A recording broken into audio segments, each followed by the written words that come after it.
And Greg is known to many of you as he's presented to a number of these forums in the past and is going to speak to us on the issue of AI is only as good as the data behind it, kind of picking up from where we left off with some of the panel discussions there.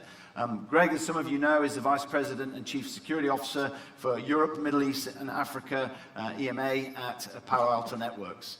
Greg is a respected thought leader and an advocate for strong, proactive cybersecurity, who's lived, breathed cybersecurity since basically the beginning of the industry.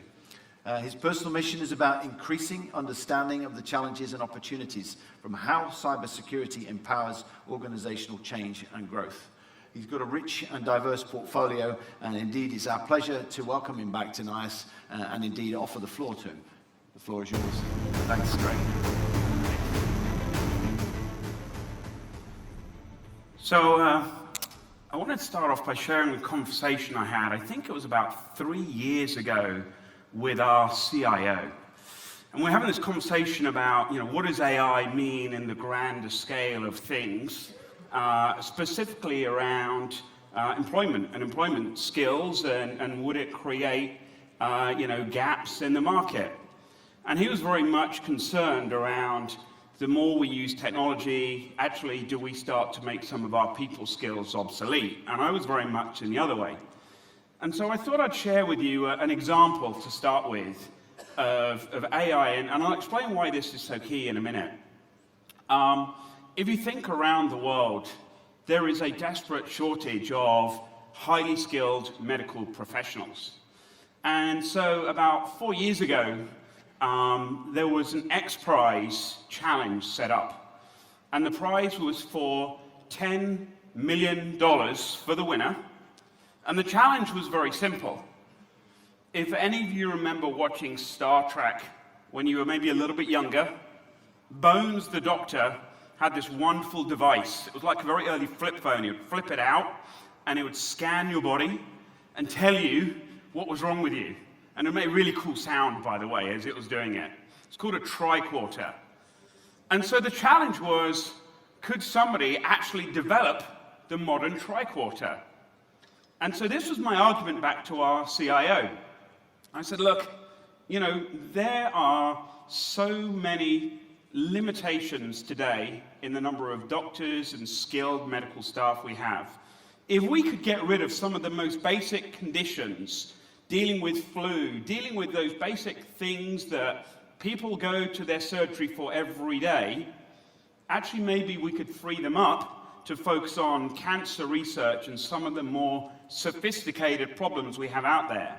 And it was really interesting just to listen to the panel there. If you think back in your own teams, and certainly in our teams, one of the biggest challenges we have is how many SOC analysts do we have? They're limited.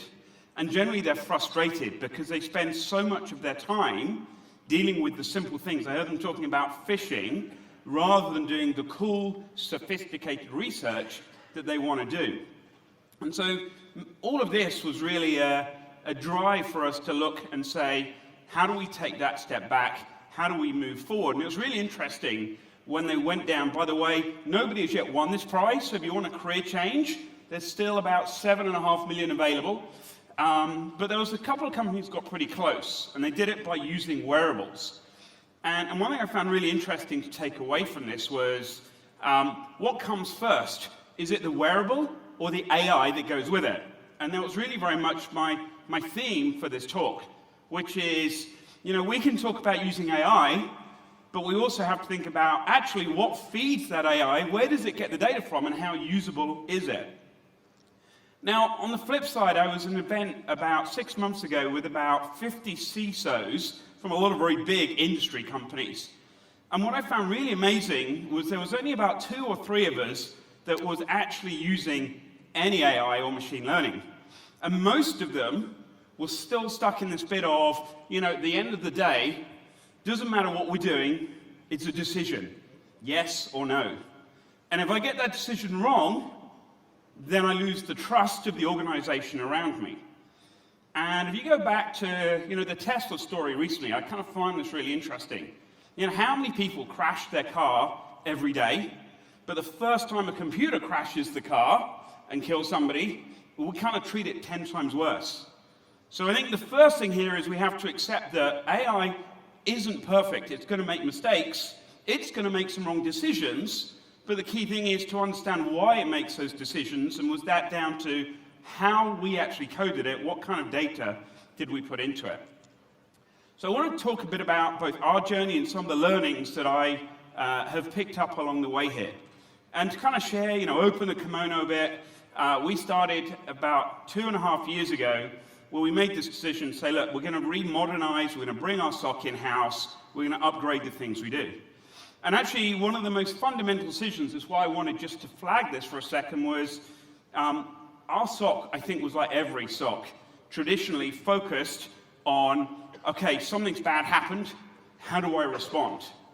And so we made a very proactive decision to say, actually, a part of our SOC should be, should it actually have happened, or should we have stopped it from ever getting to that stage? And how do we understand that? And how do we take the learnings from what does occur and move it back across into that space of where it shouldn't have occurred? And so we started to look at it and say, okay, if I've got a prevention-first mindset, actually what would be the tools that I need?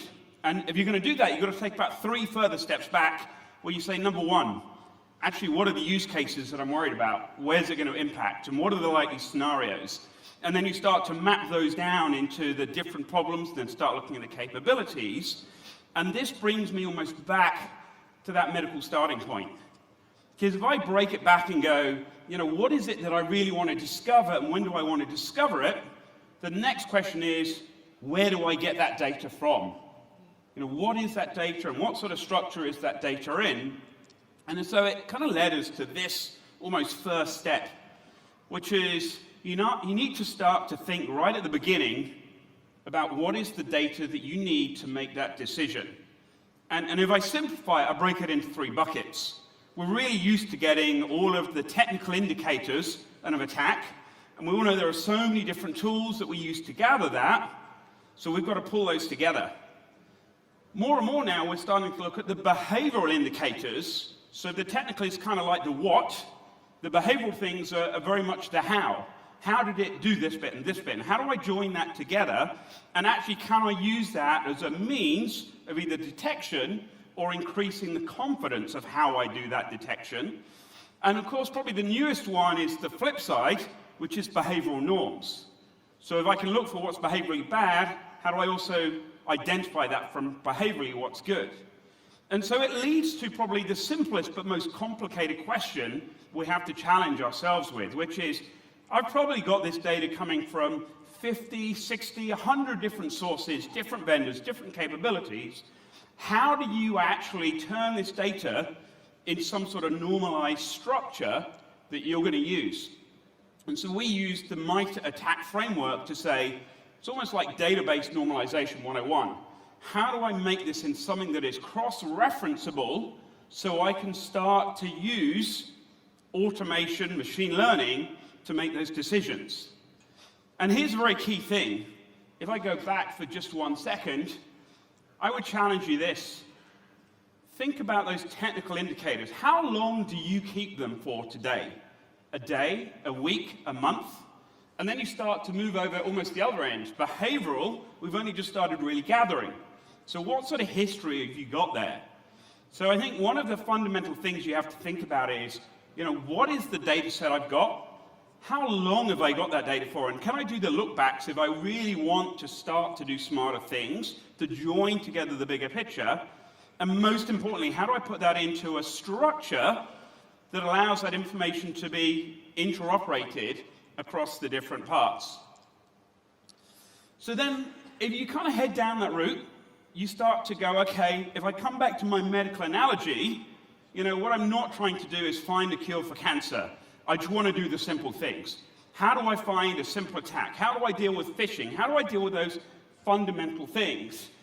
And it's really interesting, actually. We talk about AI and ML as being new, but some of this has actually been around for a long time. So genetic algorithms, they've been around for close to 2 decades. And so what does a genetic algorithm do? Let me kind of share maybe by an example here. So back in my days when I used to work at McAfee, in 2003, we acquired a company called Dearsoft. It was a spam engine. So what did this spam engine do? Every day they came up with a new rule of how to discover spam, because it was constantly evolving. But what they realized was not all rules are equal. So they'd taken 300,000 emails and had humans manually tag and classify every item of some genuine emails, some malicious emails, and the ones that sat in that gray zone. And so this genetic algorithm would run every 4 hours. It would take all of those emails and all of today's rule sets and keep running them in different permutations. Did I give that rule a 1 out of 5 score, a 5 out of 5 score? And the idea is, if you know the answer, then you can basically rerun the program to go, what is the right questions? How do I get to the ultimate question set? So pretty simple technique, but if I think back to kind of the monotony of phishing analysis, so much of that is just data gathering and correlation to make a decision. And so genetic algorithms are really good for that. You can weight them, you can make them iterative, you can do all sorts of spins around that. And they do a great job, but generally, they're for a singular purpose. Now, I want to kind of give you the good and bad. So here's the flip side of that.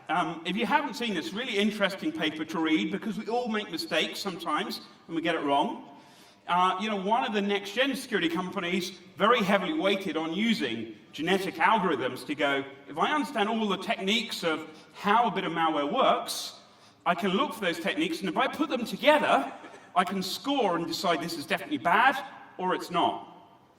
But what they did was they had a full logging option. When you turn that on, it would tell you every rule that had been triggered and the score behind it. And so what they saw was an adversary go, okay, if I know what you're triggering rules on, now what they actually were able to do was to trigger on a very positive rule that said it's definitely clean, and by tricking the system with one of those sub-rules, fire a whole bunch of malicious attacks, and they got the most clean score ever. And so the key point of this to me is, I think we often look at ML and kind of go, it's this dark science, but for me it's big maths.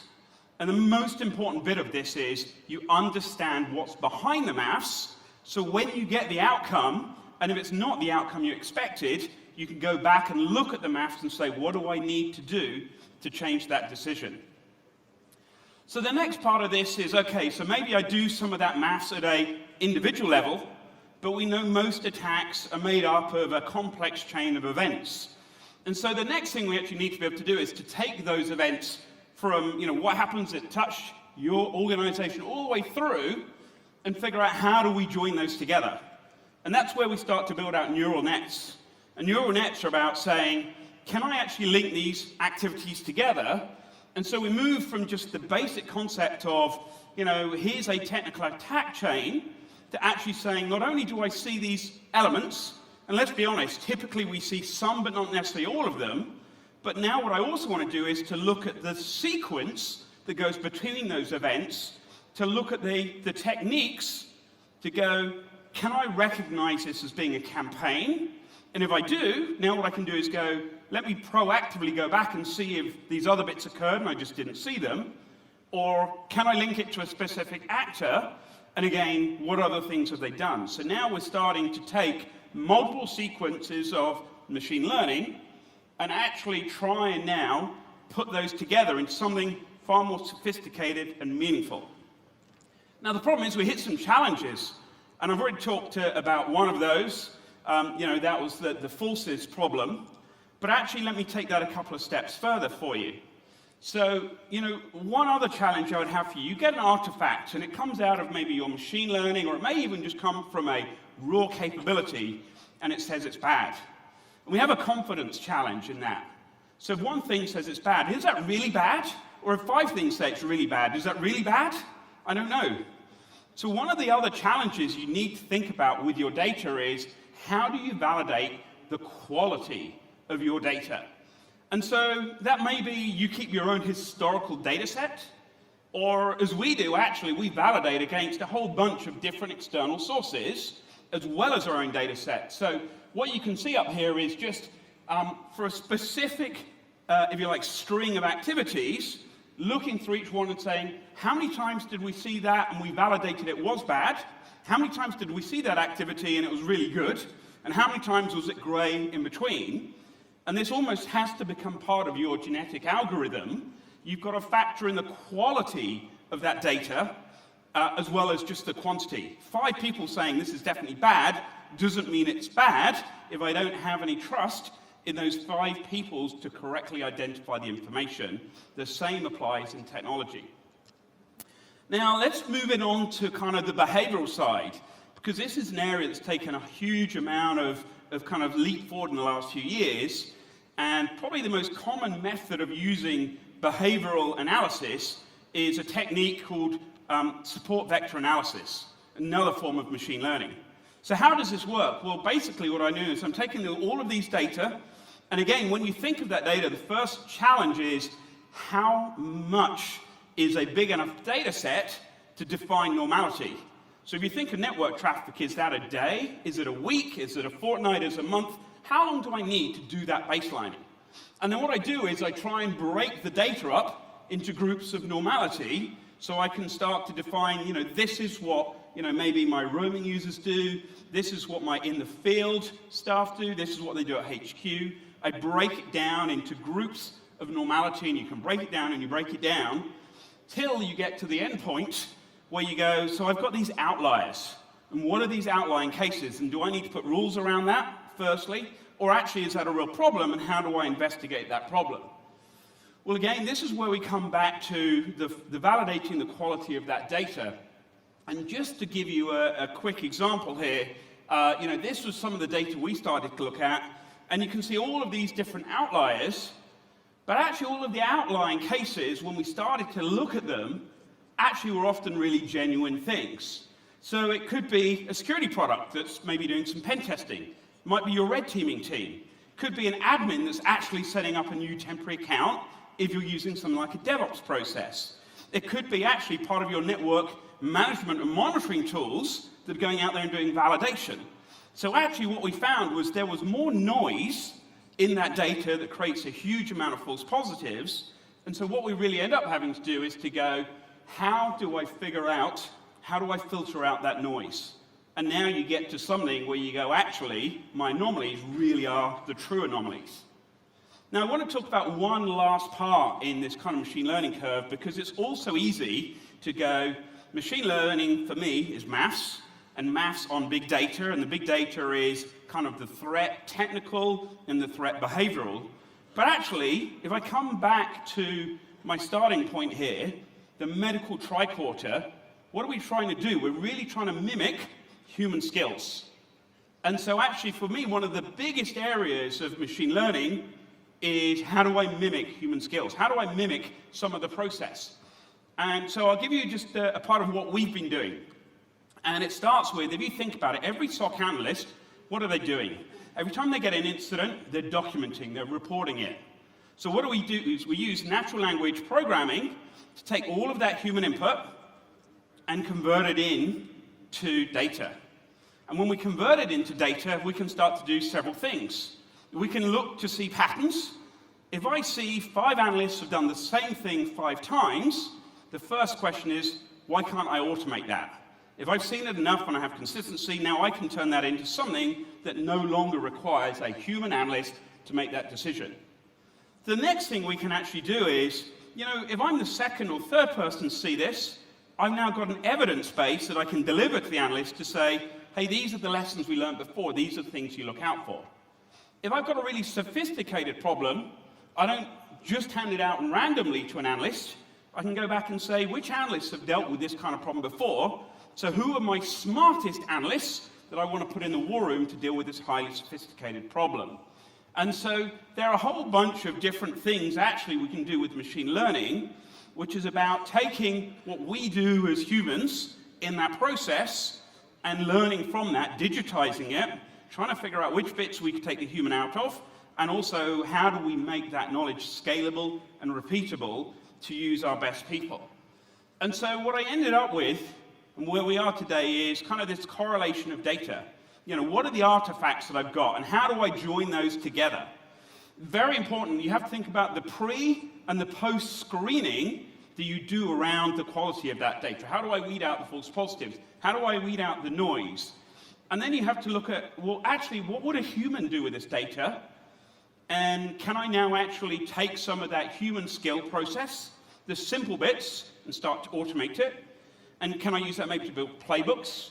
But more importantly, can I also start to map where those skills are and who we should use in the right time? And even to the extent of, you know, where do I reach out to third parties when I need to in that process? So let me summarize up. There's been a whole morning of AI, and it shows just how key a topic it is. And I think, for me, AI is a great tool to supplement human effort, to deal with those simple problems that free up the human brain to do the more sophisticated challenges. What I would say is, it's definitely not a silver bullet, and we have to understand the maths that sits behind it to understand why it makes the decisions it does, so we then have better confidence in the decisions it makes. It's critical that we accept that sometimes it will make the wrong decision, just as we do, but it's also critical we don't see that as a failing, but a learning point. There are numerous forms of AI. I've touched on 3 or 4, and there's way more out there, and I think the key thing is to go, which one is right for you in what context, and are you using it in isolation, or are you actually layering different forms of AI and machine learning together? All of this requires the data, and so the question for me is, before you run off and use the tools, think about what are you feeding them, because if you're feeding them garbage in, what are you going to get out? Garbage. So I thought I'd just share with you kind of this is where we look today. You can take pictures of that. You can come talk to me about it on the stand later. You know, we're trying to feed it in from different sources. We're using some of our tools, some third-party tools. We're correlating all of this together. That's a whole long separate session. But I want to leave you with this final thought.